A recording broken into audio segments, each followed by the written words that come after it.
buenas tardes, bienvenidos a el Grupo GSKM Fintax hemos preparado para todos ustedes. Dentro de precisamente esta cadena de segmentos relacionados con la sostenibilidad.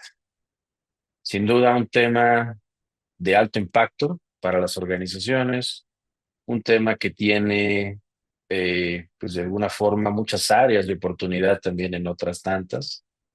Un tema que para muchos representa o llega a representar costos innecesarios, como dirían algunos, ¿no? Para otros llega a representar la oportunidad de acceder a otro tipo de beneficios.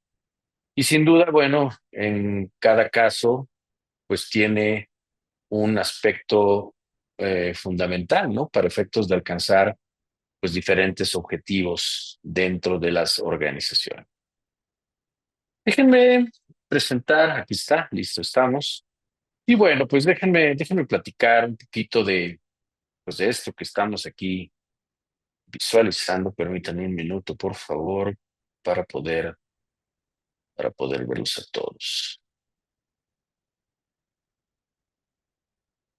Vamos a ver. Me parece que ahí estamos. Listo. Compartir nuevamente. Ahora sí, parece ser que ya estamos. Muy bien, muy bien, pues ya estamos entonces. Bueno, pues como les comentaba, estamos hoy aquí precisamente porque hoy estamos hablando, por un lado, de los temas de sostenibilidad y los diferentes ámbitos que impacta la misma, ¿no? Hemos hablado del tema ambiental, se habla del tema social y el tema de gobernanza. A lo largo de esta serie de webinars que ya hemos presentado y que seguiremos presentando, pues estaremos hablando de manera particular de cada uno de los diferentes aspectos que tocan las normas de información de sostenibilidad. Y como les decía, hoy ha tocado el turno a platicar un poco, y solo un poco, porque la realidad es que es muy amplio, pero para dejarles, en cierto modo, una idea de qué es lo que las normas están solicitando. Pero creo que vale la pena partir de por qué es importante hablar de sostenibilidad y el gobierno corporativo. Bueno, para empezar debemos recordar qué es la sostenibilidad. La sostenibilidad, pues, es la capacidad que deben tener las generaciones de hoy, o sea, nosotros como generación actual, de satisfacer nuestras necesidades sin comprometer la capacidad de las generaciones futuras, ¿no? Obviamente, ya que es aquí donde les decía, tomando en cuenta tres elementos básicos. Sí que existe un crecimiento económico, eso es una necesidad, eso es algo que debe existir en todo momento, pero debe de ir de la mano de una protección al medio ambiente, de procurar el desarrollo y el bienestar social. Entonces, en este sentido, algo que se dice es que si no atendemos, por lo tanto, los diferentes temas de sostenibilidad que afectan al entorno en el que se desarrollan las personas, pues vamos a poner en riesgo la subsistencia humana y por lo tanto, pues es importante mantener nuestra capacidad de ser un negocio en marcha, ¿no? En la organización. Cuando hablamos entonces de repente de estos aspectos, pues a veces se nota lejano, porque así lo he comentado con clientes, con amigos, cuando tocamos el tema, de repente dicen, bueno, sí, pero, ok, ya hablas de esa capacidad de satisfacer hoy mis necesidades sin impactar las de las generaciones futuras, está perfecto, pero bueno, ¿qué tiene que ver aspectos que para muchos, repito, son aspectos muy, eh, vamos a llamarlos así, lejanos para algunas organizaciones? Hablar del gobierno corporativo, hablar del impacto que pueda tener esto en cualquier organización. Y es ahí donde pues, les digo, bueno, a ver, hay que entender que el gobierno corporativo juega un papel crucial en la sostenibilidad. ¿Por qué? Porque el gobierno corporativo lo que va a hacer es establecer el marco de reglas, prácticas y procesos que la organización debe seguir para garantizar transparencia, responsabilidad y cumplimiento ético. Esta estructura, ¿no? Sin duda es fundamental, es esencial, porque me va a permitir alinear los intereses de la administración, fíjense bien, ¿eh? Los intereses de la administración con los de los accionistas, los intereses de la administración con los empleados, los intereses de la administración con los clientes, pero también, y eso es uno de los grandes impactos que hoy tenemos que tener en cuenta, es que me va a permitir alinear los intereses de la administración con el medio ambiente y con la sociedad en general. ¿Sale? Esto es como debe verse. Entonces, esta estructura de gobernanza, ese es uno de los principales objetivos que tiene. Ahora, podríamos hablar de más objetivos sin duda, pero quisiera tocar 5 grandes objetivos a partir de los cuales precisamente vamos a poder entender los indicadores básicos de sostenibilidad que la normatividad nos refiere.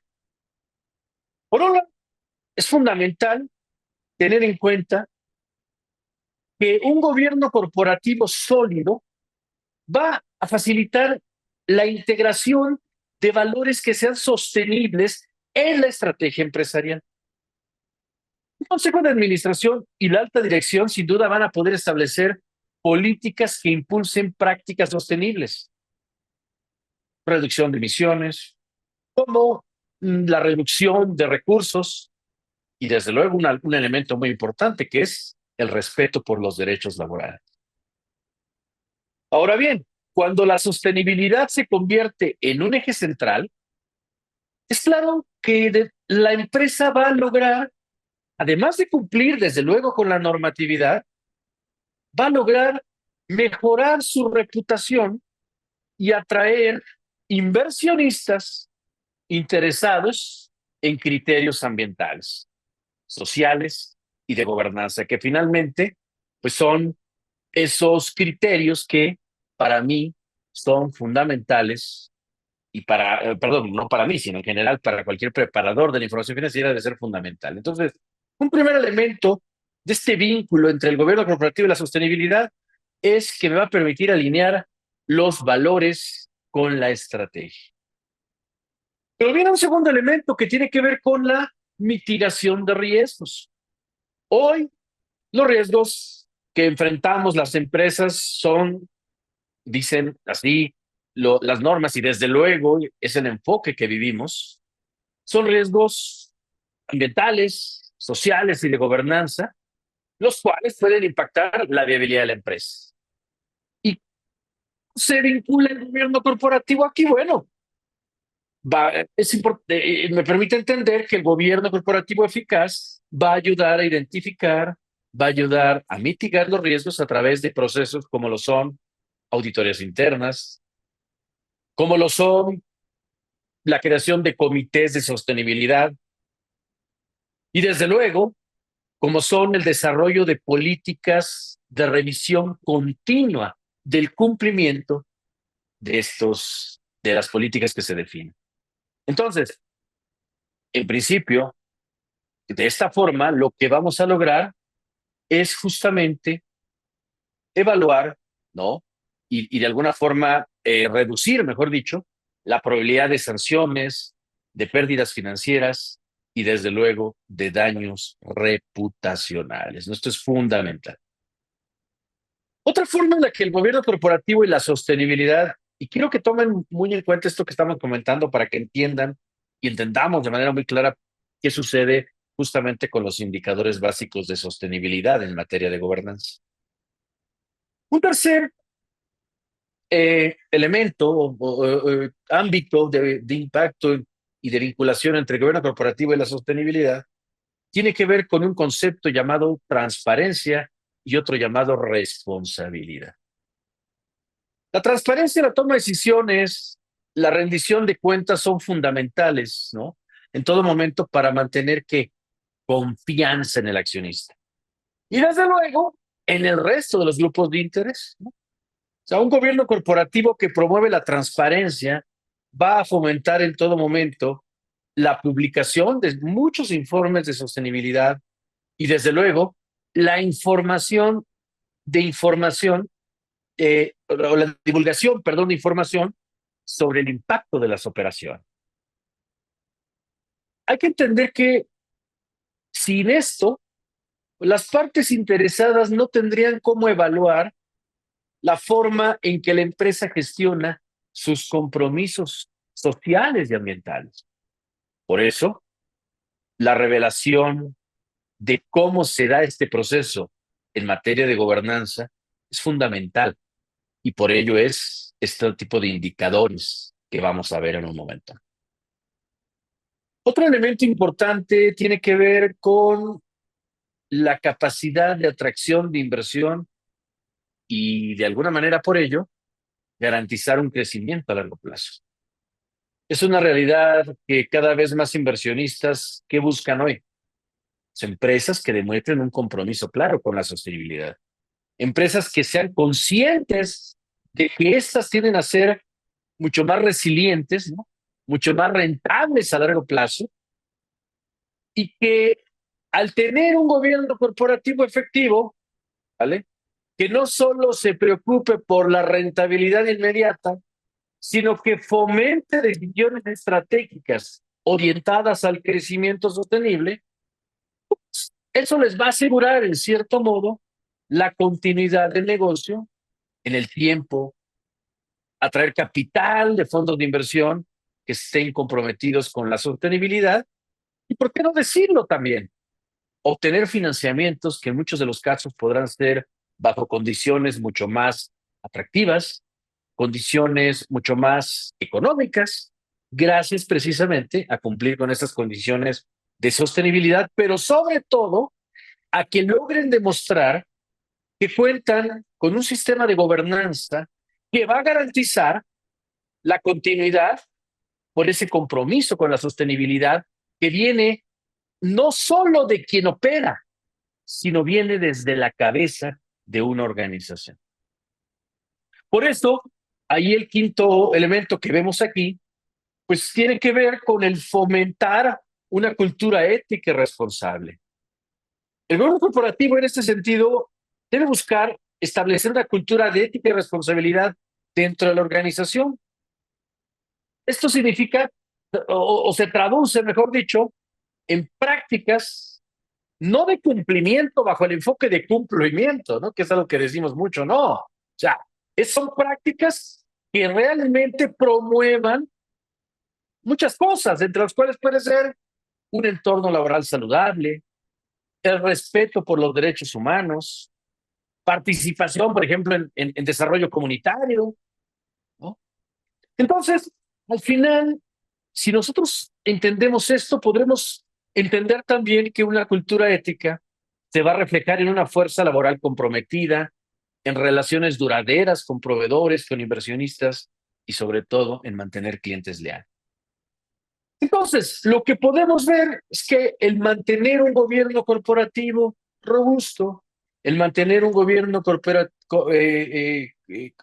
corporativo comprometido con la sostenibilidad, pues va a ser esencial, ¿sale? No solo en el contexto actual, sino que de alguna manera en un contexto que debe mantenerse a lo largo del tiempo. Entonces, quiero decirles que cuando hablamos justamente de la importancia que tiene el gobierno corporativo en la sostenibilidad, es entender que se requiere invertir en buenas prácticas. Las organizaciones hoy más que nunca tienen que invertir en buenas prácticas de gobierno corporativo que, ojo, no necesariamente se trata de una inversión. en recursos financieros. Se requiere invertir se requiere invertir en esquemas de operación, de trabajo, de control y sobre todo en estrategias clave para asegurar que la operación se dé de manera responsable y que precisamente eso traiga un impacto positivo en el largo plazo. Entonces, reitero, estos elementos que he planteado aquí, estos 5 elementos, no decir que sean todos, pero podríamos decir que serían los esenciales desde mi punto de vista y tomando en consideración lo que la normatividad establece, serían esenciales precisamente para alinear los intereses de la administración, reitero, con los accionistas, con los empleados, con los clientes, con el medio ambiente y con la sociedad en lo general. ¿Sale?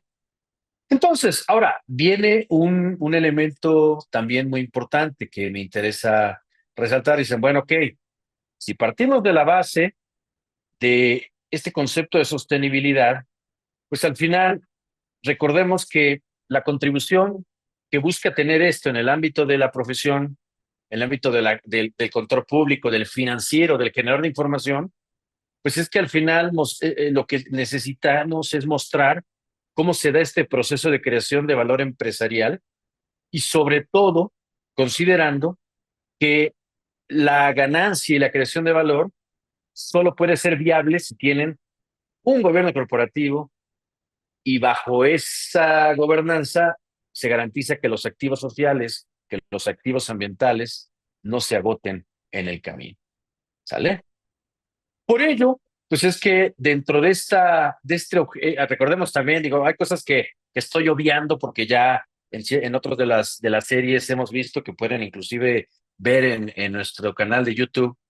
Pero uno de los, justamente cuando hablábamos de la parte introductoria, pues hablábamos de que todo esto derivaba del objetivo de desarrollo sostenible número 12 de los objetivos de 2030 de la ONU, ¿no?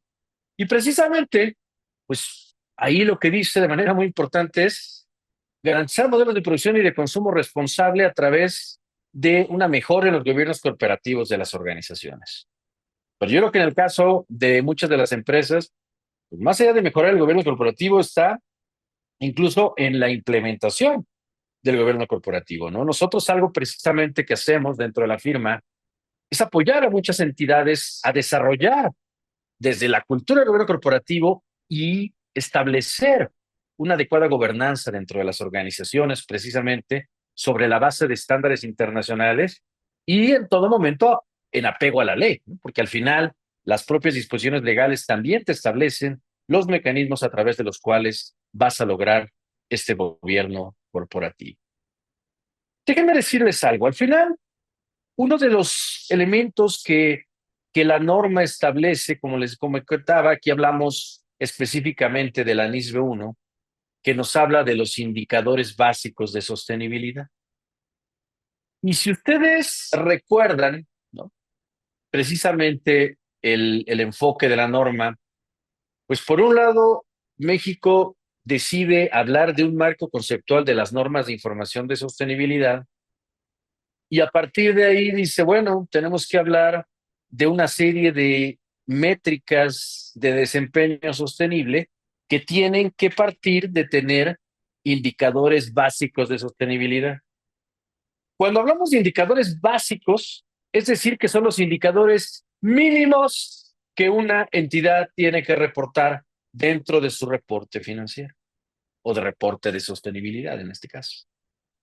A ver, Frank, ¿estás diciendo que entonces esto que nos vas a mostrar, sí o sí lo tengo que revelar? La respuesta es sí. Es decir, ya no es un tema, o sea, algo que se ha dicho es que, o se ha preguntado a CINIFES, oye, esto tiene que ver con un tema de materialidad, es decir, lo reporto siempre y cuando considere que es importante. No. Algo que se dice de manera muy importante es que estos indicadores tienen que ser reportados sí o sí. Como sabemos, hay dos tipos de indicadores, los indicadores cualitativos y los indicadores cuantitativos. Que vale la pena adelantar que en materia de gobierno corporativo básicamente tenemos solamente un indicador cuantitativo. Prácticamente todos son indicadores cualitativos. ¿Y qué es lo que buscan entonces al hablar? Por eso es que se habla, perdón, de esta norma de métricas universales. O sea, ¿qué es lo que busca? Hablar de métricas universales de desempeño sostenible. ¿Sale? Ese es uno de los elementos que es importante tener presente.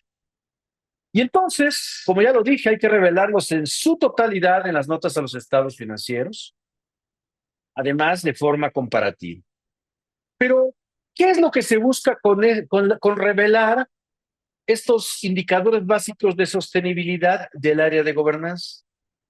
Bueno, lo que la norma parte es de entender que la gobernanza es este sistema de reglas y prácticas que van a regir la forma en que una organización se dirige, controla y opera. Por lo tanto, va a dar esa estructura a través de la cual se va a fijar la visión y los objetivos estratégicos de una organización. ¿Vale?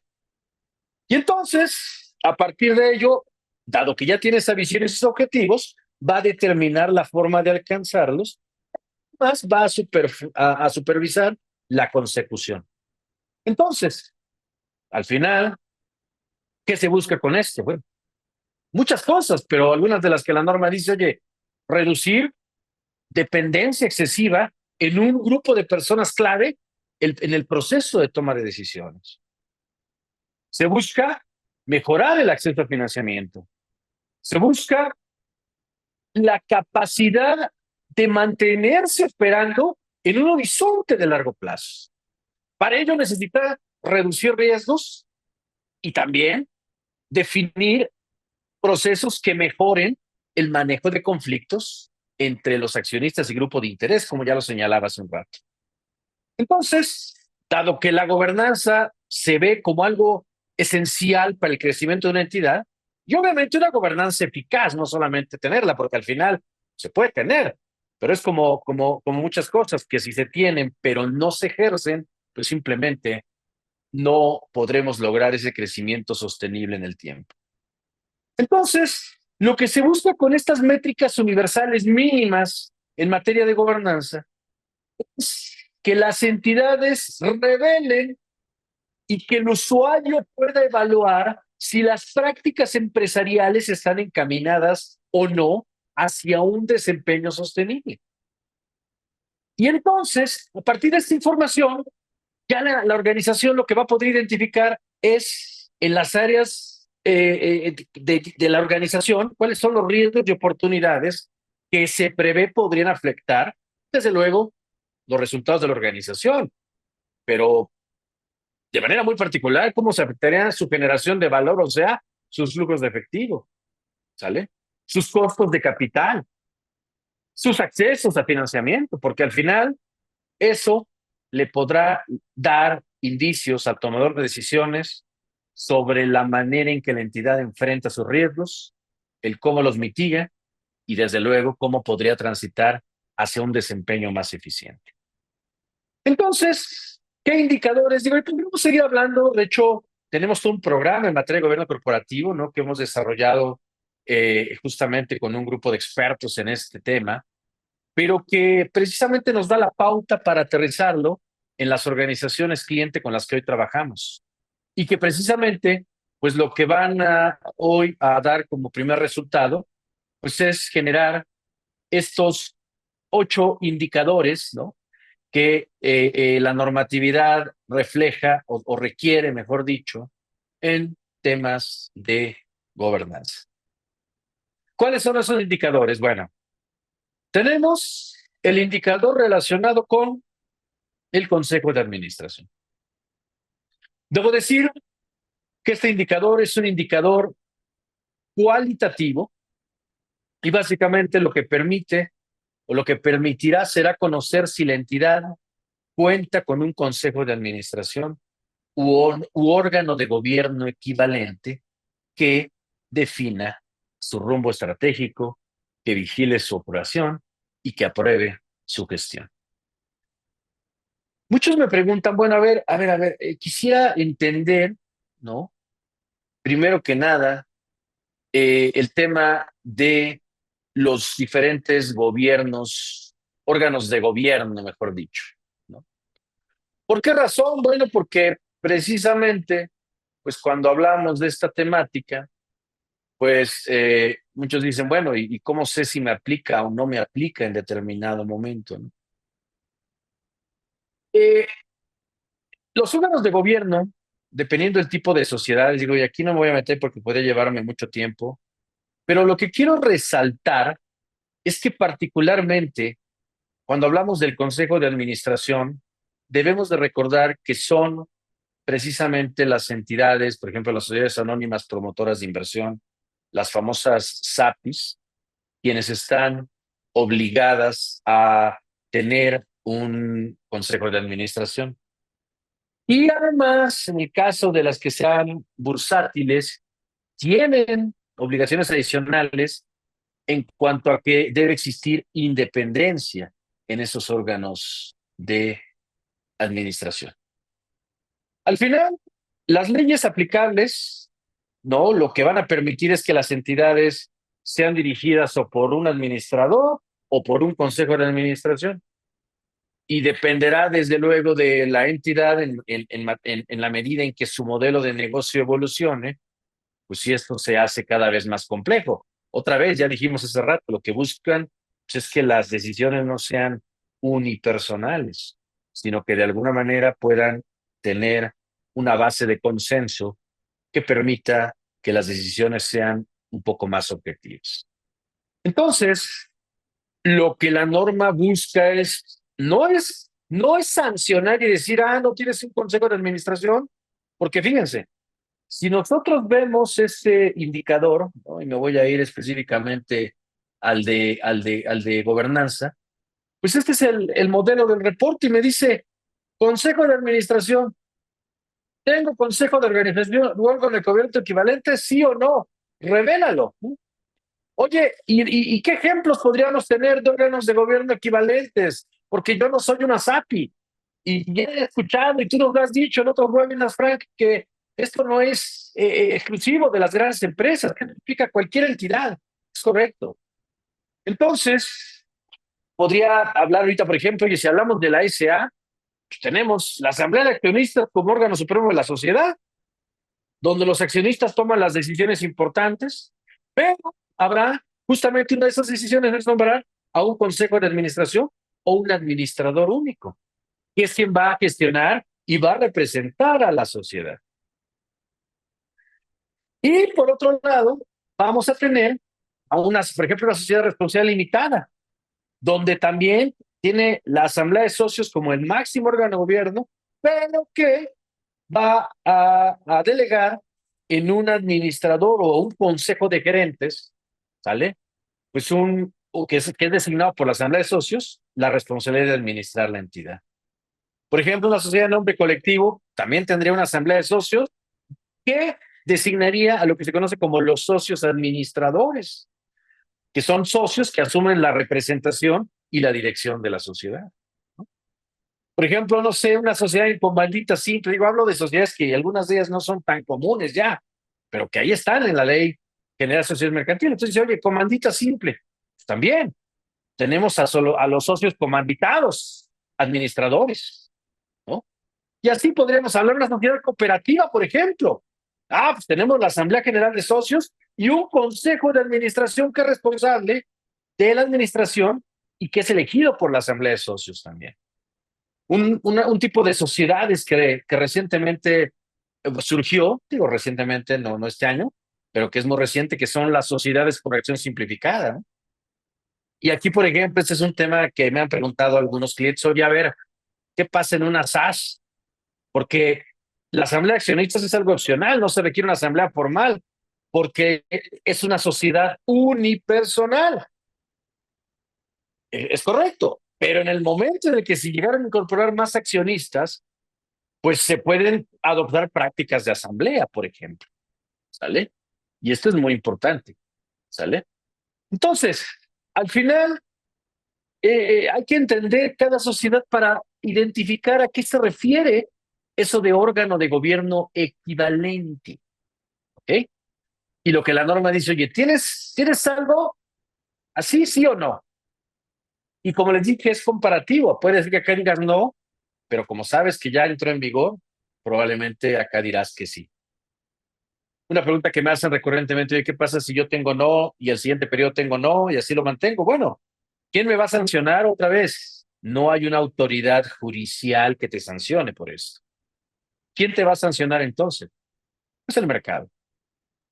Y el mercado, entendiéndose, tus clientes te pueden sancionar, tus acreedores, tus proveedores, ¿no? En algún momento hoy algo que se empieza a ver cada vez más es que diferentes empresas empiezan a establecer esquemas de garantía o de validación de que sus proveedores de bienes o servicios tengan estructuras que garanticen la sostenibilidad de la organización, siendo una de ellas precisamente esta, que la existencia de un gobierno corporativo que parte de contar con un consejo y un órgano equivalente. Y ligado con ello, también está el tema de la independencia, ¿no? Oye, ¿tienes consejeros independientes? ¿Sale?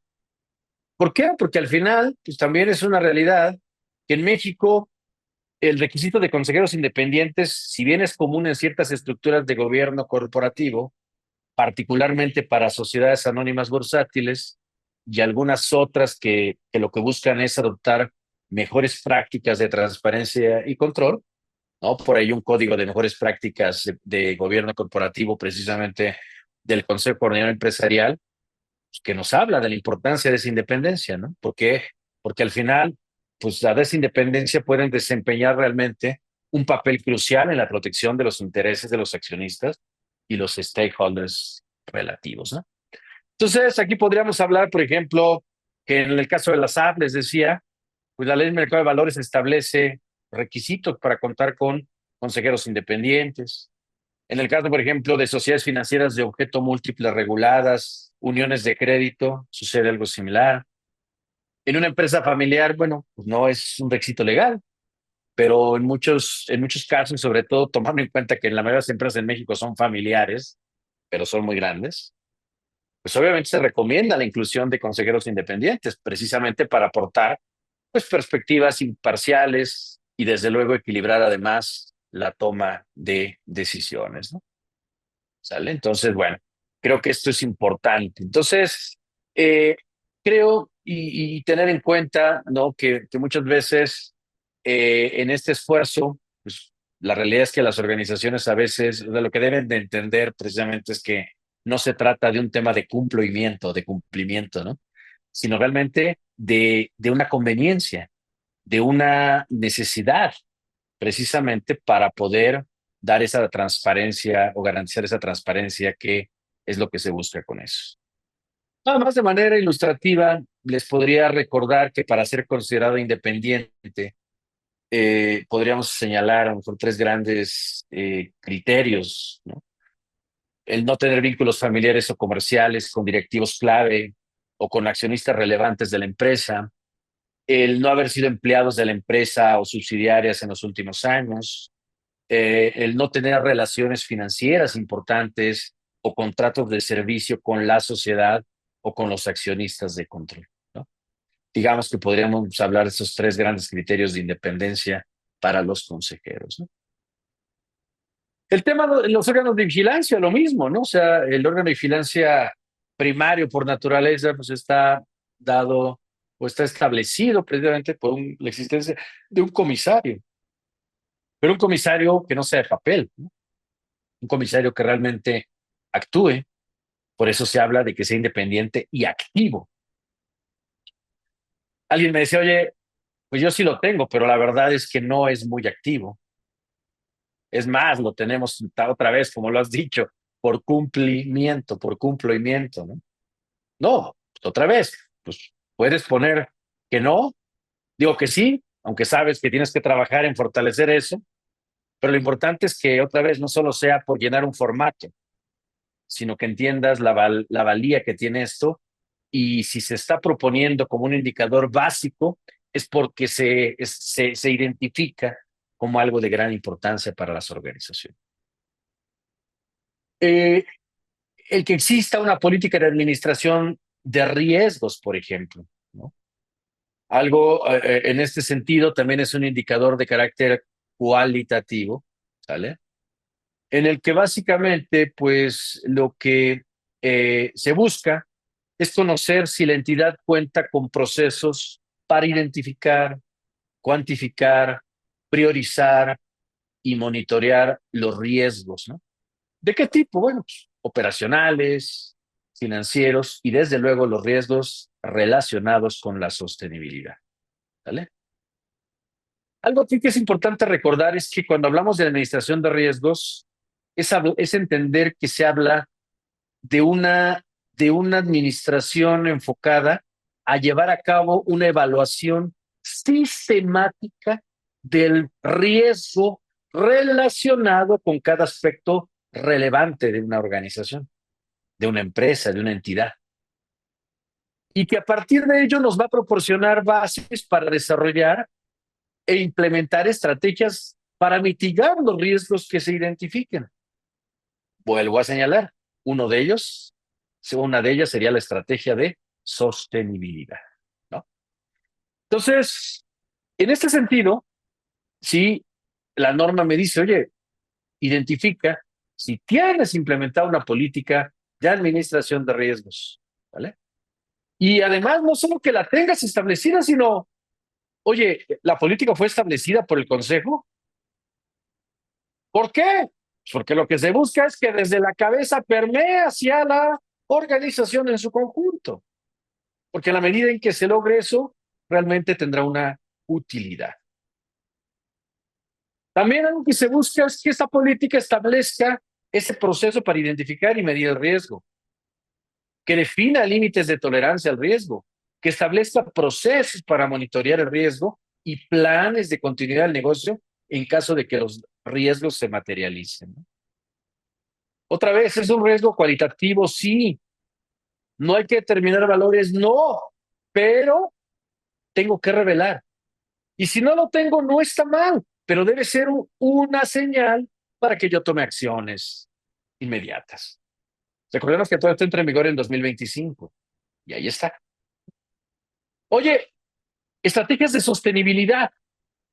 Ah, ok. Es otro indicador. ¿Y ese indicador qué me pide? Bueno, básicamente me pide conocer si la entidad cuenta con una estrategia de sostenibilidad aprobada por el Consejo, establecida y supervisada. Todo ello por el Consejo, ¿eh? O cualquier otro órgano de vigilancia, o de administración, perdónme, que corresponda, ¿no? Ahora, muchos dicen, bueno, ¿y qué es una estrategia de sostenibilidad? Bueno, como ya hablamos hace rato, una estrategia involucra un plan que establece el órgano de gobierno de una entidad y como ya lo dijimos hace un rato, van a gestionarse los riesgos y las oportunidades de la entidad. Obviamente, ¿por qué surgen esos riesgos y esas oportunidades? Por la interacción que la entidad va a tener con sus diferentes partes interesadas, con la sociedad, con la economía, con el medio ambiente. Es decir, con todos aquellos que forman parte de su cadena de valor. ¿Sí? Entonces, aquí muchas entidades pueden aprovechar estructuras que ya tienen hoy en día. Por ejemplo, muchas organizaciones ya tienen comités de auditoría. Entidades financieras y aseguradoras, por ejemplo, tienen comités de riesgos, comités de inversiones, comités de mejores prácticas societarias. Oye, no los tengo, hay que crearlo, ¿vale? Inclusive algunos dicen, bueno, me ahorro todo eso porque me voy a enfocar a crear un comité de sostenibilidad. Está bien, es un buen punto de partida.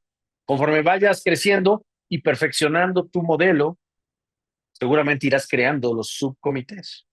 El tema es que con ese comité puedas dar mayor y puntual seguimiento a la implementación de tu estrategia de sostenibilidad. Entonces, ¿qué te pide aquí? Oye, ¿tienes estrategia que sea establecida y supervisada por el Consejo? Que cuente con un esquema de gestión de riesgos y oportunidades que incluye acciones de mitigación, lo que comenté, y que contemple metas. Puede ser que ahorita en 2025 la respuesta sea no, pero nuevamente sea un foco de alerta para trabajar en ello y que el 2026 sea un sí. ¿Ok? Oye, otro indicador se llama código de integridad y ética. ¿Qué se busca con esto? Bueno, básicamente lo que se busca es que tengas un código que establezca en la organización tus principios, tus valores, tus reglas de conducta aplicable a todos los colaboradores. ¿Vale? ¿Qué es lo que se busca? Que se conduzcan dentro de un marco de excelencia. ¿Sale? Que haya una cultura de integridad, de comportamiento ético, de responsabilidad. ¿Sale? Entonces, digo, ejemplos de esto, pues son estos códigos donde se establecen todos los actos de, o más dicho, códigos o políticas de anticorrupción, códigos donde se establecen precisamente políticas encaminadas a evitar y sancionar el acoso o cualquier otro comportamiento antiético por parte de los colaboradores, ¿no? Entonces, oye, a ver, ¿cuáles serían entonces, atendiendo a esto, los elementos para determinar el indicador? Oye, ¿tienes políticas explícitas de cumplimiento de conductas éticas? ¿Tienes controles internos para prevenir o mitigar los incidentes? ¿Tienes estrategias de difusión? ¿Tienes reglas de registro de adhesión al código de integridad? ¿Tienes un sistema de detección y denuncia? ¿Tienes bases para establecer consecuencias por incumplimiento? Aquí entran los famosos teléfonos rojos, por ejemplo, ¿no? ¿Sale? Entonces ahí está otro indicador. Oye, otro indicador se llama seguridad de la información. ¿Cuentas con políticas para proteger los activos de información? ¿Sale? Toda la información que tienes bajo custodia. Imagínate, eres un banco, pues tienes mucha información de los usuarios, de los clientes. Eres una empresa de telefonía, tienes mucha información, ¿sale? Y tienes que garantizar que posibles amenazas que pongan en riesgo la integridad, la confidencialidad o la disponibilidad de la información estén siendo de alguna manera analizadas, evaluadas y administradas, ¿no? Lo cual involucra una mitigación. Entonces, eh, ¿qué incluye de alguna manera, ¿no?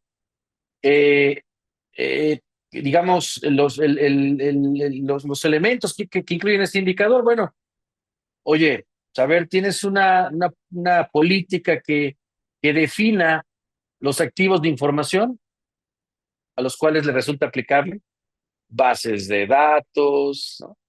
Sistemas de administración de carteras, de administración de clientes, de usuarios, ¿no? Etcétera, etcétera.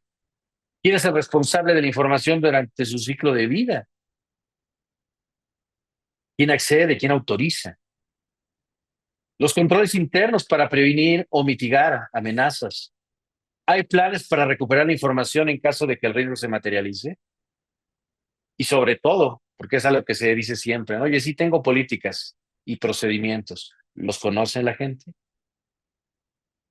¿No? Porque al final, pues, muchas organizaciones lo tienen, pero muy pocos los conocen.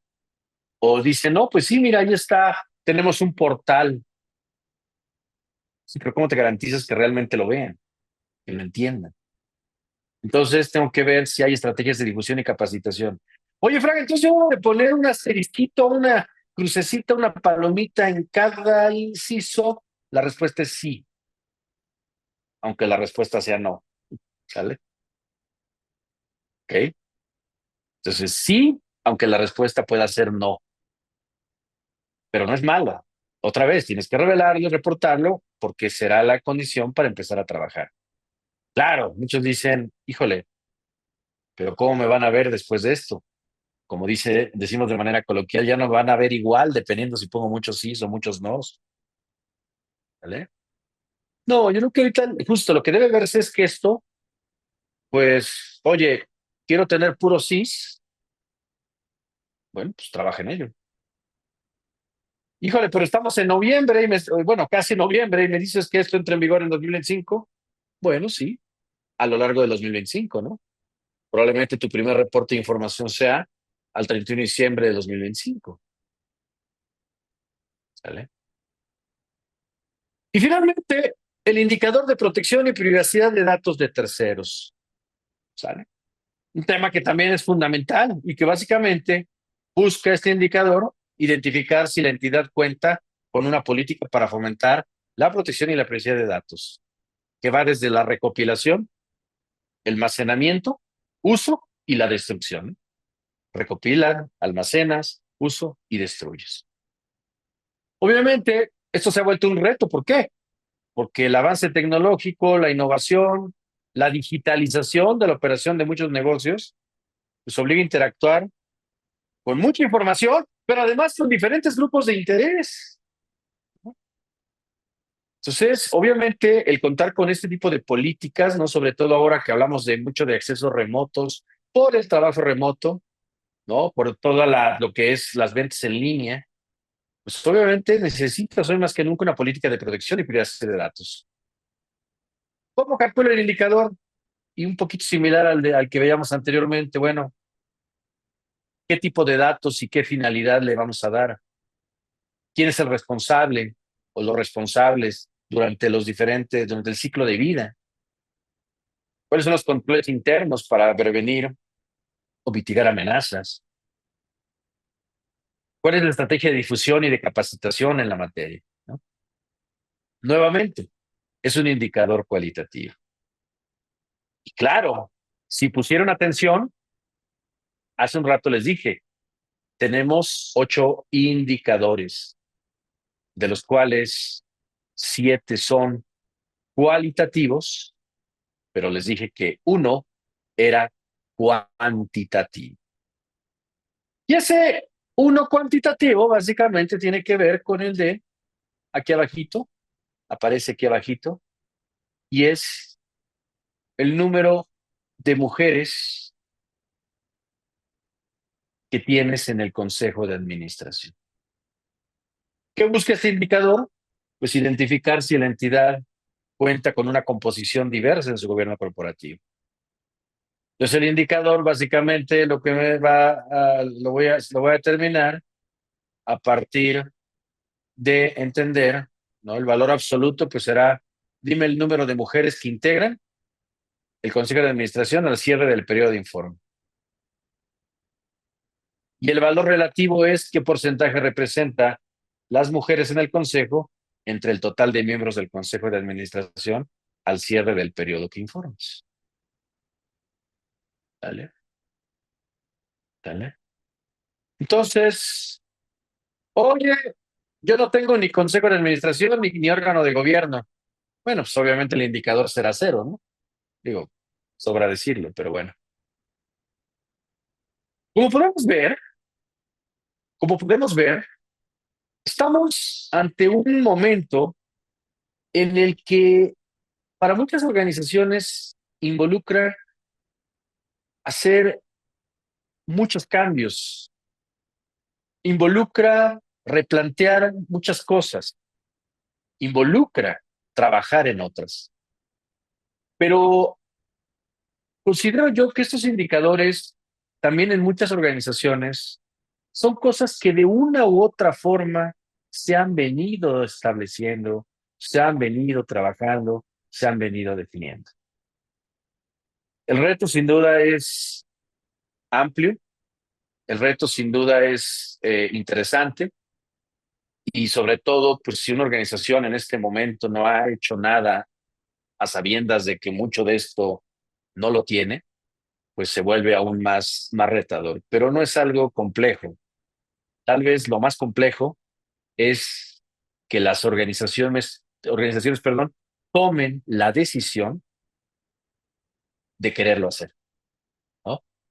Esto tal vez es el reto mayor, ¿no? Ya tomando la decisión de quererlo hacer, lo demás considero que puede fluir, pero el punto más importante es que realmente lo quieran hacer.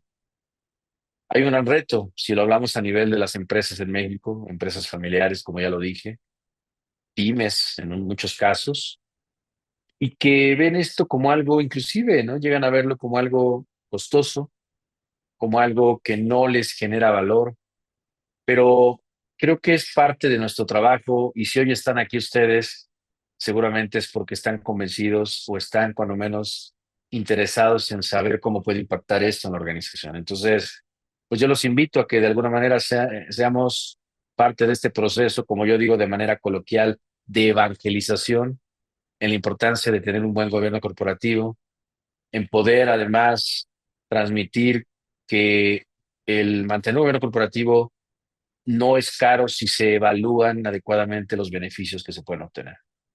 Y hoy con estos indicadores básicos y, y para dar cumplimiento a las normas de información financiera y de sostenibilidad, pues es claro que debemos de llevar a cabo las acciones para poder cumplir con todo esto. Por mi parte, pues con esto estaría terminando nuestro webinar del día de hoy. Desde luego, doy espacio a si alguno de ustedes quisiera hacer alguna pregunta, algún comentario en el chat o a través del módulo de preguntas y respuestas. Con todo gusto tenemos un par de minutos. Digo, me extendí un poquito más, pero bueno, con todo gusto podemos platicarlo.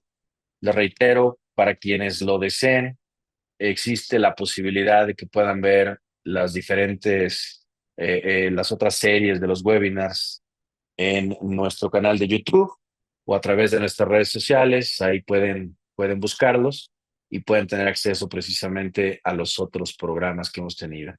Y seguiremos viendo, ¿no? Porque estamos atacando, ya hablamos de las NIS en lo general, ya hablamos de los temas de capital humano y ahora hemos hablado de gobierno corporativo y así seguiremos haciéndolo. Estén pendientes de las redes sociales, estén pendientes de los próximos webinars que sin duda pues buscarán continuar con esta tendencia de generar información útil para ustedes que el día a día preparan información y toman decisiones. Pues si no hay más dudas, preguntas, comentarios, inquietudes, les agradezco mucho su participación y los invitamos al próximo curso que tenemos de normas de información de sostenibilidad. Si les interesa, pregunten a través de nuestros números de contacto, porque al haber participado en este webinar les da algunos beneficios interesantes, como becas, como beneficios exclusivos. Entonces, pues espero verlos por ahí. Que tengan excelente tarde y nuevamente muchísimas gracias.